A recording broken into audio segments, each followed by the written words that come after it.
Hi guys, that's me, Mohammed again, and welcome to our training videos on Tableau. Today we are going to discuss a very good stuff because it's very fantasy regarding mapping on Tableau.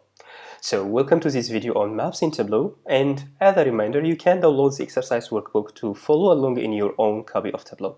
So as usual, after every video you will have a version of workbook simulates every single step that we are going to do here for your own practice. So I'll start my topic on mapping talking about geographic roles. Often analysis involves geographic data. Whatever it's what countries a student body represent or flight delays in different cities, Tableau has a robust internal database that can recognize common geographic fields names such as country, state, city, and the database will automatically label these fields as geographic roles with a global icon, as you can see here.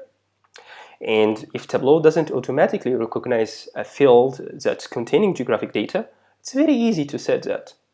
Simply click on the icons related to the fields that you want to modify. In this case, we're going to modify postal code because it should be as a geographic data, and we'll go to geographic role and select the right option. In this case, because we are talking about postal code, it should be zip code postcode. See, that's how easy we modified it. Once a field has that globe icon, this one that we have talked about, Tableau will generate latitude and longitude coordinates for the geographic data. That's cool. And if we need to talk a little bit about plotting geographic data, it will be very good to know that by default, when we double click on a geographic field, Tableau will plot it on the map automatically. Just like that. So if I double click on a country, for example, see, automatically every single country has been plotted by a circle or a dot on the map, which is cool. So again, that's by default happening when we double click on a geographic field. Tableau will plot it on a map automatically, putting the generated longitude and latitude fields on columns and row respectively. Adding a state is as easy as dragging out and dropping it on the map. So if I go to state, for example, drag it, just drop it on the map, automatically that will also happen like this. Just a drag and drop part, which is very, very cool. Symbol and field maps, which is the other two bars that we are going to talk about. So if we go to symbol maps tab here, both of the fields we have mapped so far defaulted to symbol map. Symbol maps are where a mark, in this case we are talking about the circles that you saw, is used to indicate the location. These marks can be modified. Here we can change the mark type to shape. For example, if I go to the marks pane and go to shapes, a new part will appear for you, which is shapes, and you have here like an option. We can modify this to select this cool asterisk, and see, it's became asterisk right now. So these marks can be modified as we saw here, and we also can adjust the size. So if we go to the size bar, it's easy to do it like this. So if we make it bigger a little bit, so that is the right size it should be. Yeah, that's cool. And bring something like a market to color will make it more cool as well, like this. See, now you easily identify the markets by moving its relative color, its relative unique color. These marks are just like the marks on, say, a scatter plot. They just happen to be plotted on a map. Some geographic types, such as a city, can only be represented as a symbol or by symbol. However, geographic types like states or postal codes can be represented as a field map, in addition to a symbol maps.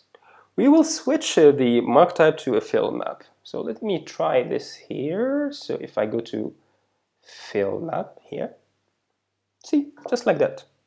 And it's easy. Field maps can be created by changing the mark type, like what we just did. But let's undo that for now.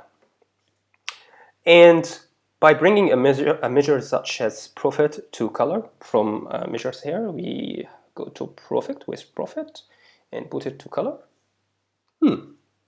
Such as a profit to color, as we see here, the mark type has to be automatic for Tableau to switch to the field map automatically. When using a measure on color, field maps can't include anything by size. The size of the areas are established by the geographic data. Now let's move to talk about map layers. Tableau enables us to have a very fantasy maps and even make it interactive, unique, and have a very good look. And there is a lot of options about that. For example, if you go to menu and select the map and go to the option map layers. In the map layers part here in the left, you have the option to select your own style to make your map cool and fantasy. So if we select, there is normal, which is yellowish a little, and light, which is suitable if you have a large data. It will be easy to load, and dark. So let's go to light so we can see the details that we are going to discuss. And here, once you move to the map, you will have this toolbar, which is enable you to search for a par. For example, if I search a specific country like Ireland. So here I have Ireland only for the whole map. And also I have the option to pin or unpin, and also to zoom in, to move around, and different tools to select and highlight. Also, let's go back to select a country like Ireland. You can, from the map layer, add extra part to your map, depending on what you are trying to represent or use the map for, depending on your purpose. So here we can add street and highlights, as you see, coastline, and so on. So this is a very basic part about maps and its layers and some of the options related about it. We are going to discuss more in the next videos and go deep to do a very skillful and amazing parts on mapping on Tableau. Thank you for watching and keep tuned to see more about our videos. That's Muhammad, and thank you so much.